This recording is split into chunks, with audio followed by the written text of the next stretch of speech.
저는 1년 동안 원두 배송을 다니면서 바리스타들만 지켜봤어요. 그 중에 기분이 안 좋아 보였던 바리스타가 한 50명은 됐던 것 같아요. 그런데 어느 날 주말에 카페를 갔는데 너무 당황스러운 일이 생긴 거예요.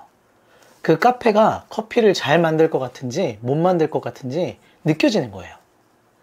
어떤 직장에서든 꼭 이런 경험이 한 번쯤은 있으셨을 거라고 생각이 드는데요. 제가 예전 직장에 있었을 때 있었던 일인데, 그 매장은 아주 바쁜 매장이라 점심 피크 시간에 80만원, 90만원씩 하던 매장이었어요.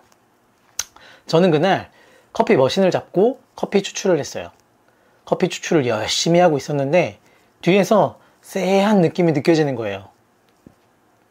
그래서 뭐지? 하고서 뒤를 쳐다봤더니 점장님이 이렇게 팔짱을 끼고 한숨을 푹 쉬면서 저를 되게 답답하다는 듯이 쳐다보고 있는 거예요. 그래서 왜지? 내가 뭐 잘못했나? 이런 생각이 들어가지고 긴장감을 가지고서 그 바쁜 피크 시간을 지나갔어요. 그리고 나서 피크가 끝난 뒤에 점장님한테 물어봤어요. 점장님, 제가 뭘 잘못한 게 있나요? 좀 알려주세요 라고 얘기를 했더니 점장님이 돌아온 대답이 너무 당황스러운 거예요. 아니, 알아서 좀 잘해달라고요. 아니, 알아서라니 뭘 잘, 너무 황당해서 무슨 말일까 이런 생각을 했어요. 특히 커피는 개인의 취향이 너무 확고한 측면이 있어서 우리가 서로 합의된 일정 부분의 약속들을 가지고서 커피를 만들지 않으면은 동료들 간의 혼선과 오해가 생긴다는 걸 그때 깨달았어요. 그리고 나서 저는 동료들과 함께 일하던 그 직장에서 제가 맡은 파트에서 일정 부분의 약속들로 인해서 서로 간의 소통이 훨씬 원활해지고 우리가 어떤 커피를 만들지에 대해서 좀 더 명확하게 소통할 수 있었어요. 제가 얼마 전에 봤던 컨텐츠가 너무 좋아서 이걸 한번 공유하면 어떨까 싶었어요.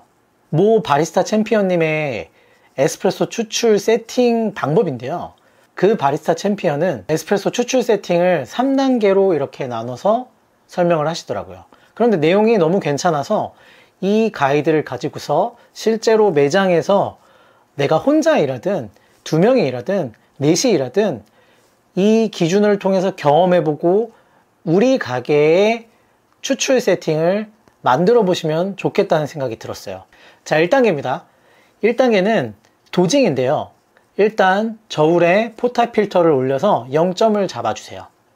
그리고 포타 필터에 원두를 분쇄해서 담아주시고요. 그리고 수평을 잡은 후에 거기에서 마이너스 1g을 하세요.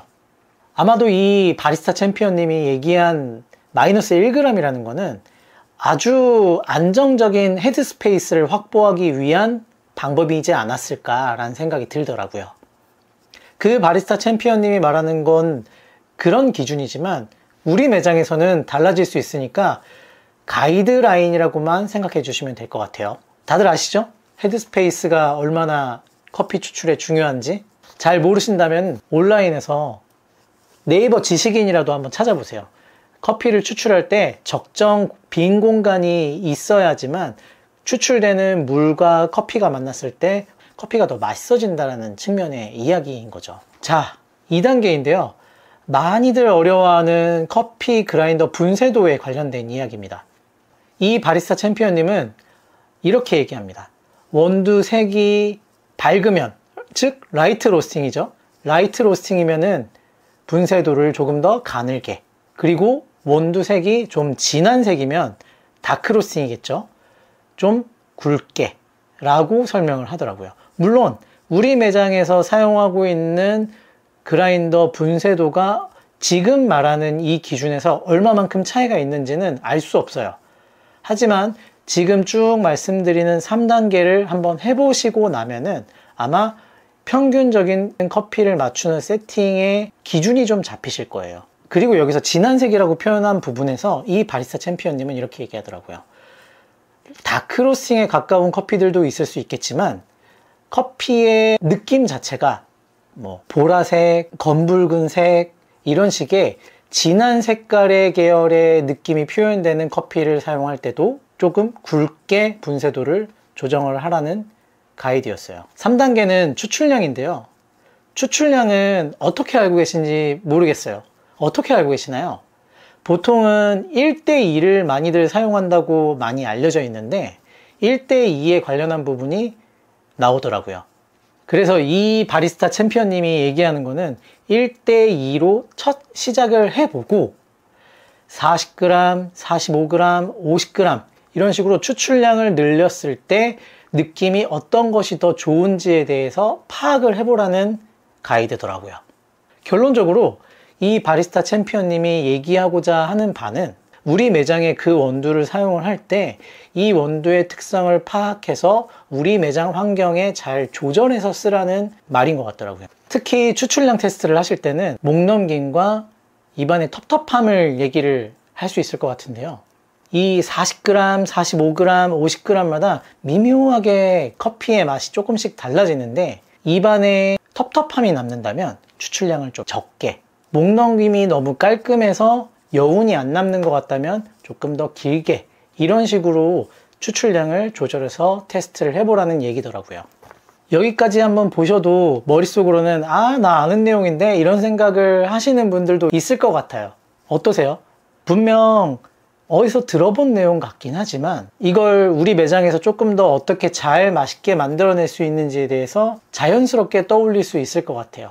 변수가 생기더라도 그 변수를 잡아나가는 데 있어서 혼선이 좀 덜 하실 것 같고요. 그런데 제가 이 컨텐츠를 보면서 정말 재밌고 중요하게 봤던 부분 따로 있습니다. 그건 바로 추출 시간인데요. 우리 매장만의 추출 시간을 정하는 것이 중요하다고 보였습니다. 그런데 여기서 이런 의문이 드실 거예요. 1단계, 2단계, 3단계 다 했는데 다시 추출 시간으로 돌아가면 어떻게 다시 분쇄도를 잡냐? 분쇄도를 잡고 다시 추출 시간을 잡고 이런 것들이 너무 혼선이 있다 라는 생각이 드실 수 있는데, 일단 우리가 하나 정합시다. 1대2 비율로 40g을 25초에 추출한다, 20초에 추출한다, 18초에 추출한다, 30초에 추출한다, 이런 식으로 무언가의 기준을 세워놓은 상태에서 몇 가지 변수를 두고 테스팅을 해보는 거죠. 그렇기 때문에 각 매장마다 에스프레소 머신이나 그라인더의 환경이 다르기 때문에 어떻게 추출을 해서 최고의 맛이 나오는지에 대해서는 각자 다를 수가 있어요. 꽤 노가다가 들어갈 수밖에 없는 그런 작업이라고 볼 수 있어요. 자, 이렇게 한 매장만 운영하는 곳에서 기준을 잡아서 커피를 추출한다면 동료가 있더라도 소통하기 그리 어렵지 않습니다. 하지만 다점포를 운영하고 계시는 분들이라면 문제가 좀 생길 수 있어요. 그건 뭐냐면은 각 매장마다 환경이 다른 거는 방금 얘기 드렸지만 그 안에서 부품 하나 차이로 굉장히 큰 차이가 나올 수 있어요. 우리가 사용하고 있는 바스켓의 브랜드가 그냥 순정 혹은 보급형 이런 걸 사용하고 계신지, 아니면은 IMS, VST 이런 전문 바스켓 브랜드를 사용하고 있는지, 이런 것들에 대해서 차이가 있을 수밖에 없습니다. 예를 들어 IMS 바스켓은 강배전에 좀 더 잘 어울리고 VST 바스켓은 약배전에 좀 더 적합하다고들 얘기를 많이 하는데요. 이 바스켓들의 차이점은 구멍의 크기나 깊이, 그리고 구멍이 뚫려 있는 숫자들이 달라요. 특히 이 구멍의 크기가 굉장히 차이가 많이 나는데, 커피 바스켓 구멍의 크기는 머리카락 3분의 1 두께로 정밀 가공을 하기 때문에 구멍의 개수와 깊이 이런 것들에 대해서 맛의 차이가 엄청나게 커지게 됩니다. 물론 이런 얘기들도 많이 하실 거예요. 어떤 브랜드든 어떤 에스프레소 머신이든 어떤 그라인더든 세팅은 바리스타의 감각이 중요하다. 그리고 프랜차이즈든 다점포를 운영하는 그런 브랜드든 어차피 다 전바점이다, 이런 얘기들 많이 하실 수 있거든요. 근데요, 어떻게 추출 세팅을 맞출까 하는 기준이 있어야만 그 감각도 발휘되지 않을까요? 제가 추천드리는 매장 간 기준을 잡는 방법은요, 첫 번째로는 도직량을 통일하세요.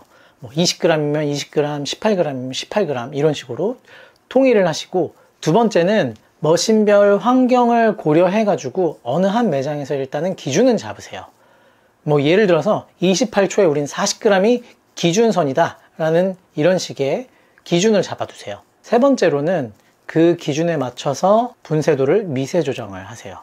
이전에 말씀드렸던 것처럼 어느 한 매장에서 정확한 기준의 가이드라인은 나와야지만 그 미세 조정을 하기가 쉽겠죠. 네 번째로는 마지막으로 말씀드렸던 것처럼 바스켓 브랜드의 통일과 그 특성을 파악해서 추출 기준을 맞추시면 좋습니다. 이런 한 4가지의 과정을 거쳐서 매장 간 편차를 줄이신다면 훨씬 바리스타 간의 소통도 쉽고, 그리고 무슨 문제가 발생했었을 때 이렇게 안 되는데 그럼 이렇게 조절을 해야지 라는 가이드 범위가 생기실 거예요. 특히 초보 바리스타 분들은 지금 내가 세팅을 잘 하고 있는지, 지금 내가 해둔 세팅이 잘 된 건지, 이런 부분들에 대해서 상급자가 됐든 동료가 됐든 그런 분들과 소통하시기에 훨씬 수월할 겁니다. 오늘 이야기를 다시 정리해 볼게요. 세팅을 잡으려면 추출 시간부터 먼저 정하세요. 그 기준을 기반으로 도징, 분쇄도, 추출량을 설정하세요. 마지막으로 바스켓 브랜드마다 차이가 있을 수 있으니 그건 주의하세요. 지금까지 영상 시청해 주셔서 감사합니다. 이 정보가 도움이 되셨다면 구독과 좋아요 한번 부탁드리겠습니다. 감사합니다.